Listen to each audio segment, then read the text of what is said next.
2 number খণ্ডে 4639 number হাদিস। রাসূল আকরাম সাল্লাল্লাহু আলাইহি ওয়াসাল্লাম বলেছেন, লাউ কানা লি ইবনি আদম ওয়াদিয়ান মিন যাহাবিন, যদি কোনো আদম সন্তানের পাহাড় পরিমাণ স্বর্ণ থাকে, আল্লাহ রাব্বুল আলামিন যদি কোনো বান্দাকে, এই আদম সন্তানকে পাহাড় পরিমাণ স্বর্ণ রূপা হীরা মুক্তা দান করে, আল্লাহ রাসূল বলেন, লা আহাব্বা ইয়াকুনা লাহু সানিয়া, ওই ব্যক্তি সে চাইবে, পছন্দ করবে আল্লাহ রাব্বুল আলামিন যেন তাকে আবার একটি এমন স্বর্ণের পাহাড় দান করে। আল্লাহ রাসূল বলেন, ওয়ালা ইয়ামলাউ বাতনাহু, আদম সন্তানের পেট কিছুতেই ভরবে না, ইল্লা তুরা, মাটি ছাড়া। আদম সন্তানের যেদিন সে তার কবরস্থ হওয়ার সময় হবে, তার বুকের উপর কবরের মাটি উঠবে, তখন তার দুনিয়ার সমস্ত রূপ লালসা, আশা আকাঙ্ক্ষা, কামনা চাহিদা তার পূর্ণ হবে। সে কবরে যাওয়ার আগ পর্যন্ত, কবরের মাটি তার বুকের উপরে ওঠার আগ পর্যন্ত দুনিয়ার চাহিদা তার পূর্ণ হবে না। কারণ একটি মানুষ সে দুনিয়াতে বসবাস করে তার হায়াতটা যতটুকু বড়, তার জীবনে যত কিছু প্রয়োজন, তার যা কিছু দরকার, তার চেয়ে সে হাজার গুণ বেশি স্বপ্ন দেখে, হাজার গুণ বেশি সে আল্লাহর কাছে আশা করে।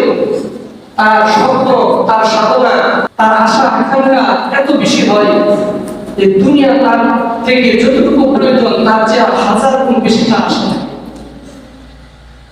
এমনকি দুনিয়াতে যে পরিমাণ আসবাবপত্র, টাকা পয়সা পেলে একটা মানুষ চলা সম্ভব, এর মধ্যে বান্দা চাহিদা সীমাবদ্ধ থাকে না, বরং তার চাহিদাটা থাকে তার চেয়ে হাজার গুণ বেশি।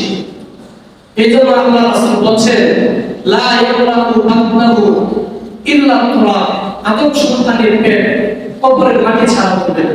আজকে যে লাখ টাকার মালিক সে কোটি টাকার স্বপ্ন দেখতেছে, যে কোটি টাকার মালিক সে হাজার কোটি টাকার মালিক হওয়ার স্বপ্ন দেখছে, যে আজকে একটি ছোট্ট কুড়ে করে বসবাস করে সে একটা 3 সিট বাসা স্বপ্ন দেখে, যে 3 সিট বাসার মধ্যে শয়ন করে সে একটা আধা পাকা হাফ বিল্ডিং এর আশা করে, যে আধা পাকা হাফ বিল্ডিং এ থাকে সে একটা বিল্ডিং নির্মাণ করার স্বপ্ন সে দেখতে থাকে।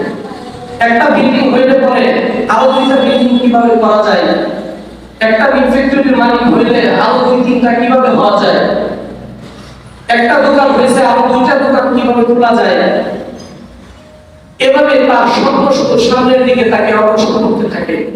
আর ওই মানুষটা তখন আল্লাহকে বলে দুনিয়ার সবকিছু তাকে এমন ভাবে গ্রাস করে, তখন আর পরকালের কথা, আল্লাহর কথা, আল্লাহর রাসূলের কথা, জান্নাতের কথা তার স্বপ্ন থাকে না।